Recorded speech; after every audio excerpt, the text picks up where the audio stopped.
බුදුහාමුදුරෝ දේශනා කරපු ධර්ම මාර්ගයේ හැසිරෙන මිනිස්සු විදිහට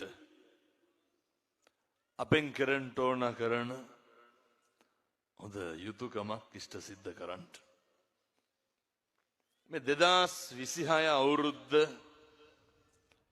ලැබුවත් එක්කම පින්නතුනි මේ තමයි මම මේ එළියට ගිහින් කියන මේ අවුරුද්දේ පළවෙනි ධර්ම දේශනාව.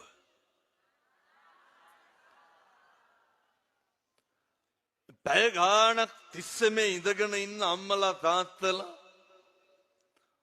තරුණ මහත්තුරු දූ දරුවෝ නැගිටලා යනකොට ඉඳගෙන හිටපු එකේ වැඩක් තියෙන්න ඕනේ. නැගිටලා යනකොට මෙතෙන්ට ආපු එකේ තේරුමක් තියෙන්න ඕනේ.